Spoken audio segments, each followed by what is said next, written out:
Hey guys, Francesca Amato here. So I am the author of the bill that we're going to present before Congress on October 20th. It's called the Family Justice and Accountability Act. And I know that there's people out there, and to be quite honest with you, anybody that's attacking the bill and attacking me and my integrity, which I have the receipts, you can watch my videos, and I only do those videos because of you. I don't take it, I don't know how to explain it.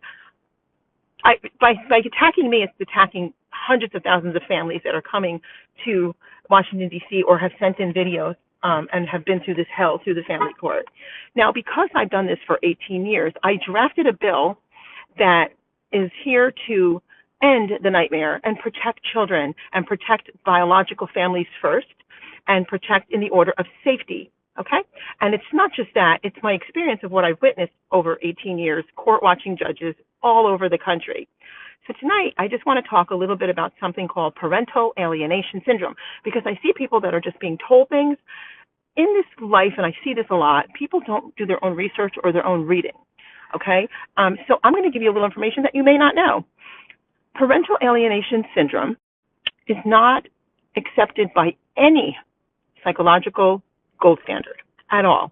It's not on the DSM-5. So these groups that are telling you that it is, know that they are all connected together. And take my word for it, I've been doing this for 18 years. I did not have to do this. I could have taken that bill by myself, and I could have gone to Congress myself and did it all on my own. Instead, I said, I prayed about it, and the Lord said, take the people with you that have been victimized by this entire court system and give them a voice. So I did exactly that. People are coming out of the woodwork and very, very happy and at peace and joyful and excited about the bill. Now, originally I did an NDA, non-disclosure agreement, to ensure the safety and integrity of the bill. That's what you do before a bill is enacted. That's how it's done. Once it's enacted, it's public domain.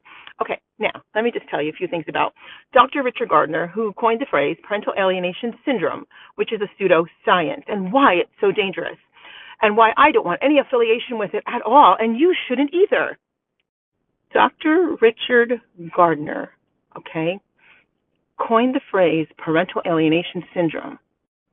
And although he was a psychiatrist, he based it off of his own writings and not based in psychiatry. Hang on. But more disturbingly, he made statements defending and normalizing both pedophilia and incest. In his own writings, in a book, True and False Statements, Accusations of Child Sex Abuse, written by Richard Gardner, he actually said, and I quote, that pedophilia is actually considered the norm by the mass majority of individuals in the history of the world. He said that. He also published that children are often seductive toward adults. He also said that society's excessive outrage against pedophiles was the problem. You can look this up in his own publications. And he also said that sexual touching and sexual arousal between adults and children could be harmless. He said that. He published it. You can look it up. These statements have been cited by scholars and the Leadership Council on Child Abuse and Interpersonal Violence.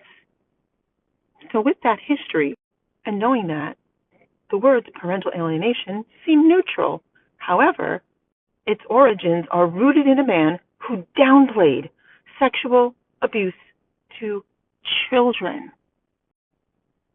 And then he came up with parental alienation syndrome, and he reframed it to change the word protection, which is a normal thing for any parent to do. That's normal. That's not doing that.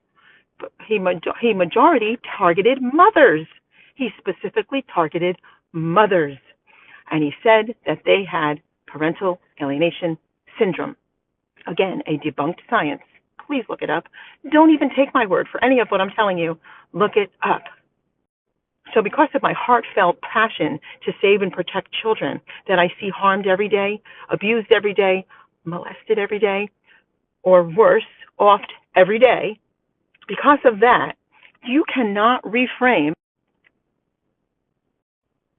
or separate the theory from the agenda that it created. So when I see people attacking me viciously because we're going to Washington and we're presenting a bill and they come against everything and they make up all kinds of stories that are not true, I say to myself, why are these people doing this when everybody else is so for it? Everybody's been complaining about this for years. Everybody's been upset about it. Everybody, not just this, but like all aspects of family court and the corruption. And now here's a bill that goes layer upon layer, layer upon layer, line upon line, precept upon precept, that goes after the problem and has the legal solution. Why would anyone that's supposedly an advocate or an advocacy group for children, right? Why would anyone attack me for this? And I can explain. I know, I've been doing it long enough.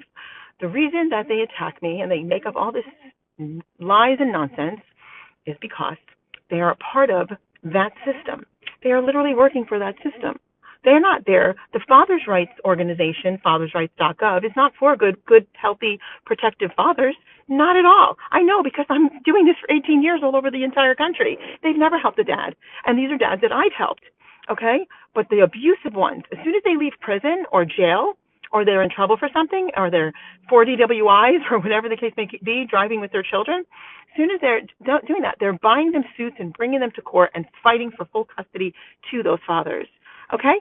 They're big, large proponents for 50-50 custody, not because they really want the children 50% of the time. They want that in so they can continue to abuse their victims. What's the worst thing you could do to a mother but continue to abuse their child when you can't abuse her anymore? So I'm not against fathers. I fight for fathers every day. I fight for the whole family unit. I prefer to see marriages together. Okay? But with what we have, we've got to do something to save children and families so this doesn't go into the next few generations.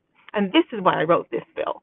And the bill is amazing. Anybody that has access to the bill right now, they've gotten it illegally, and we know exactly the route where it came from because I did an NDA early on. NDA was so that the bill didn't get out there because I was bringing an army with me to Congress because of the plan that's ahead. And the reason is that you protect the intellectual property, if you will. You protect what you've drafted. I'm an author, so I've written books. I'm an author. So you protect that so that nobody else can alter it or change it before you go through the channels. Now it's okay. It's locked in because now I've got sponsors on it and it's already in its legal means. And actually the bill that they have isn't even the perfected copy. So it's kind of funny because they're kind of going off something that, you know, they did it illegal anyway, but they're still going off of something that's not the completed work anyhow. So, but all the things that they're saying, you come to me, don't go to other people, come directly to me. Me and my team will answer your questions. We have Zoom meetings every Wednesday night until we get there. We're less than 15 days out. I am so excited because this is finally going to end this nightmare for good protective fathers. I know they don't like that system. Those people, they don't like, they've even said, well, there's no difference between a good protective father and then an abuser. They're putting them on the same playing field. Okay? That's ridiculous. Okay? That's ridiculous. So we have to make sure that children's lives are safe and protected. And these people on that side, they will call women the C word. They hate women with a passion. Okay? They don't want 50-50 custody. And if she was that bad, why would I always say this is what I always get them with, I stump them with. If she was that bad and she's such a bad mother and she's such all these things, why would you want your child with her 50% of the time? The whole point is that it's a whole being, it's a child, and normal people outside of family court can, I hate the word co-parent because it's a family court word, but they can co-parent, if you will, outside of family court perfectly fine without destroying the lives of each other, okay? But in family court, what I've discovered is there's always one abuser, and the court goes for the abuser every time, hands down. So I hope you've gotten a little lesson today. Do your research and be careful of these groups. Be careful of these groups. They've gone after every single person that's made a video today, and I've been dealing with this all day long, like as if I don't have anything else to do. And they are so afraid that this bill is going to get passed, and it's going to get passed. God bless you. Have a great day. I'm so excited. So excited.